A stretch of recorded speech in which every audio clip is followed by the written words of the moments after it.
வணக்க நண்பர்களே! நாம் இன்னைக்கு பார்க்க போற ஒரு விஷயம் என்னன்னா, மாமன்னர் ராஜராஜ சோழன் தஞ்சை பெரிய கோயில்ல பெருமாளுக்காக ஒரு செப்பு திருமேனிய செய்து வைத்த ஒரு கல்வெட்டு இன்னைக்கு இந்த தகவல் கிடைச்சது. வாங்க பார்க்கலாம். மாமன்னர் ராஜராஜ சோழன் மாயோன்னா பெருமாளை குறிக்கும். அவருக்கான ஒரு செப்பு திருமேனி அவர் செய்திருக்கிறார். நம்ம எல்லாருக்குமே தெரியும் மாமன்னர் ராஜராஜ சோழன் தமிழ் மாமன்னர். அதே சமயம் அவர் ஒரு சமயப்புரை கொண்ட ஒரு பேரரசருங்கிறது நம்ம நல்லாவே தெரியும். அந்த வழியில வந்த ராஜேந்திர சோழனும் அதற்கு இணையான ஒரு சமயப்புரை கொண்ட ஒரு பேரரசர் என்பதில் எந்தவித ஐயமும் இல்லை. அப்பெருந்தகை என்ன செஞ்சுருக்காருன்னா, தஞ்சை ராஜராஜேஸ்வரம் அதுதான் பெரிய கோயிலோட பெயர். அந்த கோவிலுக்கு மொத்தம் 26 திருமேனிகளை கொடையாக கொடுத்துருக்காரு. அது எல்லாமே சைவ சமயத்தை சேர்ந்தது. ஆனால் அந்த மன்னனுக்கு ஒரு யோசனை வந்தது. பின்னால் வந்தவங்க என்ன ராஜராஜ சோழன் வெறும் சிவ திருமேனிகளை மட்டும் தான் செய்திருக்காரா, எங்கள் பெருமாளுக்கு செய்யலையா, அவர் சமயப்புரை உள்ளவரா இல்லையா அப்படிங்கிறது அவர் இருந்துமே நிறைய பேர் அதை பற்றி பேசிக்கிட்டு இருக்காங்க. அவர் தவறானவர் அப்படிங்கலாம் சொல்லிகிட்டு இருக்காங்க. அப்படியெல்லாம் கிடையாது. சிவன் கோவில்லையும் அந்த மாமன்னர் ஒரு செப்பு திருமேனியை அதுவும் மாயோனுக்காக செய்திருக்கிறார். எந்த சமய பாகுபாடும் இல்லாமல் அவர் செய்திருக்கிறாருங்கிறது இது ஒரு தலை சிறந்த ஒரு எடுத்துக்காட்டு. இதை பற்றியெல்லாம் இந்த காலத்தில் உள்ளவங்க பேச மாட்டாங்க. ஆனால் நாம் பேசலாம். அது நம்மளோட கடமை. அந்த தொலைநோக்கு பார்வை அந்த பெருந்தகைக்கிட்ட ரொம்ப காலத்துக்கு முன்னாடியே யோசிச்சிருக்காரு. மூலக்கடவுள் அதுவும் மாளியத்தோட மூலக்கடவுளாக இருக்கக்கூடிய மாயோனுக்கு ஒரு செப்பு திருமேனி செய்திருக்கிறார் என்றால் அவர் எந்த அளவுக்கு ஒரு சமய பொறை கொண்டவருங்கிறது இதில் தெளிவான ஒரு விஷயம். அதேமாதிரி நம்ம எல்லாருக்கும் தெரியும் கோச்சங்க சோழன் வழி வந்தவர்கள் தான் இவங்க. அந்த கோச்சங்க சோழனான மாமன்னருக்குடைய வழிவந்த இவரும் அதற்கு சளைத்தவர் இல்லைங்கிறத இதுலேருந்து தெளிவாக தெரியுது. ஏன்னா மாமன்னர் கோச்சங்க சோழனும் அவர் கட்டிய மாடக்கோவில் எல்லாத்துலேயுமே பெருமாளுக்கும் தனி சன்னதியாகவும் தனி சிலையாகவும் அமைத்திருக்கிறார் என்பதும் ஒரு சிறந்த எடுத்துக்காட்டு. அடுத்து இப்போ நம்ம அந்த சமயப்புறையினோட எண்ணம் தான் செப்பு திருமேனியாக உருப்பெற்று கோவிலில் இன்றைக்கி இருக்குது. இன்று நம்மிடையே அச்செப்பு திருமேனி இல்லைனாலும் கூட அதுக்குரிய கல்வெட்டு அந்த பெருந்தகை தஞ்சை கோயிலில் விட்டுட்டு போயிருக்காரு. அவருக்கு நல்லா தெரிஞ்சிருக்கு பின்னால் இந்த செப்பு திருமேனி இங்கே இல்லாமல் கூட போயிடலாம். ஆனால் இது இருந்ததற்கான சான்றை நம்ம உருவாக்கிட்டு போயிடணும்னு அழகாக கல்வெட்டில் எழுதி வச்சுட்டு போயிட்டார். இந்த திருமேனி எவ்வாறு இருக்குங்கிறது அந்த கல்வெட்டில் சொல்லியிருக்கு. ஆனால் இந்த செப்பு திருமேனி இப்போ நம்மக்கிட்ட இல்லை. ஆனால் அதே சமயம் அந்த செப்பு திருமேனி எப்படி இருக்குங்கிறது மேலே இருக்கக்கூடிய அந்த விமானத்துடைய கோட்டத்தில் ஒரு கல் சிலை ஒன்று இருக்குது. அதில் கல் சிலையில் அந்த பெருமாள் எப்படி இருப்பார் அப்படிங்கிறதுக்கு உண்டான கோட்டை வடிவையும் அவர் கொடுத்துருக்காரு. ஒருவேளை அந்த திருமேனி வடிவத்தை தான் செப்பு திருமேனிக்கும் கொடுத்தாரா என்பது தெளிவாக தெரியல. அதை பற்றி தெளிவாக தெரியல.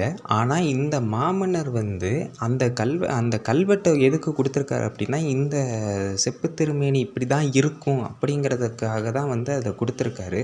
ஆனால் அதே சமயம் இந்த கற்சிலை முழுவதுமாக அந்த செப்பு திருமேனியில் உள்ளதை தான் அப்படியே எடுத்து செஞ்சுருக்காங்கன்னா எனக்கு தெரிஞ்சு அது இல்லைன்னு தான் நான் சொல்லுவேன். ஏன்னா கல்வெட்டில் நான் படித்ததுக்கும் இந்த நின்ற கோலத்தில் இருக்க அந்த கற்சிலைக்கும் நிறைய வேறுபாடுகள் இருக்குது.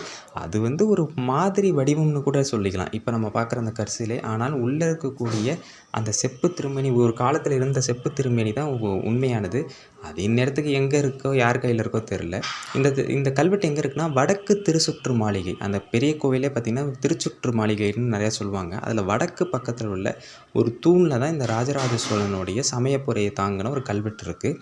அந்த கல்வெட்டை பார்க்குறதுக்கு முன்னாடி அந்த கற்சிலை கோட்டத்தில் இருக்கக்கூடிய கற்சிலை எப்படி இருக்குங்கிறத பார்க்கும். இதாங்க அந்த கற்சிலை. கீழே 2 பக்கம் பூதேவி ஸ்ரீதேவி அந்த தேவியர்கள், மேலே பதுமநிதி. சரி, இப்போ அந்த கல்வெட்டை பார்ப்போம். ஸ்வஸ்தி ஸ்ரீ உடையார் ஸ்ரீ ராஜராஜ தேவர் உடையார் ஸ்ரீ ராஜராஜீஸ்வரம் உடையார் கோயிலில் தான் கொடுத்துருக்கு. யாண்டு 29வது வரை எழுந்தருளுவித்த செப்பு திருமேனி உடையார் கோயிலில் முழத்தால் அளந்து கல்லில் வெட்டின பாதாதி கேசாந்தம் 19 விரலை 6 தொரை உசரத்து 4 ஸ்ரீ ஹஸ்தம் உடையராக கணமாக எழுந்தருளுவித்த மகாவிஷ்ணுக்கள்ங்கிறத பெருமாள் திருமேனி ஒருவர் ரத்னயாசன் செய்து இவர் எழுந்தருளி நின்ற மூவிரல் உசரத்து பத்மம் ஒன்று இதனோடு கூட செய்த 12 உசரமத்து ஐவிரலை 2 தொரை உசரத்து பீடம் 1 இருமுலமே 28 விரலை 6 தொரை சுற்றிற்கணமாக செய்து இவரை கவித்த பிரபை ஒன்று. இதுதான் இந்த செய்தி. இதில் பார்த்திங்கன்னா இந்த ராஜராஜேஸ்வரம்ங்கிறது கோவிலுடைய பெயர். அதேமாரி வந்து செப்பு திருமேனிங்கிறது வந்து அந்த திருமேனிக்குள்ளது. அதேமாரி பார்த்தீங்கன்னா, ஹஸ்தம்னு ஒரு வார்த்தை குடுத்துருக்கு பார்த்தீங்களா? அந்த ஹஸ்தம்ங்கிறது வேற ஒண்ணும் இல்ல. அந்த 4 கைகள்ங்கிறது தான் அஸ்தம்னு குடுக்குறாங்க. அதேமாரி ரத்னயாசம் அப்படிங்கிறது என்னங்கிறது நான் ஆராய்ச்சி பண்ணி பார்க்கும்போது சும்மா பார்க்கும்பொழுது, அது ஒரு சடங்கு மாரி. அதாவது ரத்தின கற்களால வந்து பெருமாள் சிலைய வந்து செப்பு திருமேனில சடங்கு செய்வாங்கங்கிறது தான் அந்த கல்வெட்டு. இப்ப கல்வெட்டோட விளக்கத்த பார்ப்போம். மாமன்னர் ராஜராஜ சோழன் தன்னோட 29 ஆட்சி, அதாவது அவர் இறக்கறதுக்கு கொஞ்சம் காலத்துக்கு முன்னாடி, அதான் இந்த செப்பு திருமேனி செய்திருக்கிறார் போல. அந்த செப்பு திருமேனி செய்த அந்த கல்வெட்டு தான் இத சொல்லுது. அது எப்படின்னா, மேல இருக்க அடியிலேருந்து முடி வரை 19 விரல் 6 துறை. இந்த துறைன்னு ஒரு வார்த்தை இருக்கு பார்த்தீங்களா? அது வந்து விரல். இப்ப வந்து விரல்ல தான் அந்த காலத்துல வந்து அளவிடுவாங்க. அப்படி பார்க்கும்பொழுது, துறைங்கிறது வந்து 1/8. அதாவது 0.125 விரல் கொண்டது. விரல்ங்கிறது என்னங்கிறது அப்புறம் இருக்கட்டும். முதல்ல இந்த சான், முலம், அடிலாம் என்னன்னு சொல்றேன். அதாவது நம்ம வலது கைய கட்டை விரல் இருக்கு பார்த்தீங்களா? அத மடிச்சு, மத்த 4 விரலையும் ஒட்டுனா போல வச்சு, ஆட்காட்டி விரலுக்கும், சுண்டு விரலுக்கும் இடைப்படும் அகலப்போக்கு இருக்கு. அதாவது கேப் இருக்கு பார்த்தீங்களா? அதுல 4 விரற்கடைன்னு சொல்லுவாங்களாம். இதுல வந்து பார்த்தீங்கன்னா, 1 முழம் அப்படிங்கிறது வந்து 24 விரல். எப்படி? 24 விரல். 1 சான்ங்கிறது வந்து 12 விரல். அப்ப 2 சான்ங்கிறது தான் 1 முழம். புரியுதுங்களா? 2 சான்ங்கிறது 1 முழம். இது அளவீடு. அதேமாரி திருமேனி வந்து 4 திருங்கரங்க. ஏன்னா பெருமாள் 4 கரத்தோட தானே இருப்பாரு. செய்து ரத்னயாசம் செய்யப்பட்டுள்ளது. ரத்னயாசம்ங்கிறது என்னன்னா வடமொழி சொல். ரத்னயாசங்கிறது முதல்ல அந்த திருமேனில தேனை வந்து மெழுகு மாரி செஞ்சுருவாங்களாம். செஞ்சுட்டு அதுக்கப்புறம் வந்து விலை மதிப்பற்ற ரத்தின கற்கள் எல்லாம் வச்சு அது ஒரு சடங்கு மாரி செய்வாங்களாம். அது வந்து ரத்னயாசம் அப்படின்னு சொல்லப்படுது. அது வந்து சமஸ்கிருத வார்த்தை தான் அது ரத்னயாசம்ங்கிறது. அடுத்து இவர் எழுந்தருளது வந்து தாமரை. உட்காந்த பொசிஷனில் தான் இருந்திருக்காரு. தாமரை அது 3 விரல் உசரமா. சரிங்களா? அந்த தாமரையோட ஒரு பீடம் இருந்திருக்கு. அது 1 முழம் 5 விரல் 2 துறை. அதாவது 1 முழம்னா எத்தனை சொன்னேன்? 24 விரல். அப்ப 29 விரல் 2 துறை இருந்திருக்கு. அந்த சுற்றளவு இருக்குல்ல, அந்த தாமரை இதெல்லாம் சேர்த்து சுற்றளவு இருக்கு பார்த்தீங்களா? அது வந்து 2 முழம் 20 விரல் 6 துறை ஆகும். 2 முழம் அப்படிங்கிறது என்னது? 48 விரல். சரிங்களா? 48 விரல். 1 முழங்கிறது 24 விரல்ல. அப்ப 48 விரல் 20 விரல் 6 துறை ஆகும்ங்கிறது தான் இதோடைய கருத்து. இந்த திருமேனி ஒரு பிரபைங்கிறது அந்த சங்கம் மாரி ஒண்ணு இருக்கும். அது வந்து வைத்திருந்தாங்க. பாதுகாத்துருந்தாங்க. அப்படிங்கிறது தான் இந்த கல்வெட்டு வந்து தெளிவா சொல்லுது.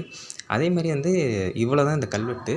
தஞ்சை கோயிலுக்கு நீங்க இனிமேல் போனீங்க அப்படின்னா, இந்த வடக்கு திருச்சுற்று மாளிகையில உள்ள அந்த கல்வெட்ட பாருங்க. அதேமாரி கோட்டத்துல இருக்கக்கூடிய மகாவிஷ்ணுவோட சன்னதிய பாருங்க. பெரும்பாலும் அதாவது பெருமாளோட சன்னதி வந்து ஒண்ணு லிங்கோத்பவர் இருக்கக்கூடிய இடத்துல வைப்பாங்க. ஏன்னா லிங்கோத்பவருக்கு மேல தான் வந்து மகாவிஷ்ணுவ அமைப்பாங்க. அந்த இடத்துல தான் அவர் இருக்காரு. அந்த இடத்துல போய் பார்த்தீங்கன்னா, இந்த கல்வெட்டு தெளிவா தெரியும். நல்லா தெரிஞ்சுக்கோங்க. ஒரு முழங்கிறது 24 விரல். சரிங்களா? ஒரு சான்ங்கிறது 12 விரல். அப்ப 2 சான்ங்கிறது ஒரு முழம். சரிங்களா? இவ்வளோ தான் இந்த கல்வெட்டு. இந்த தகவல் எல்லாருக்கும் பகிருங்க. நன்றி, வணக்கம்.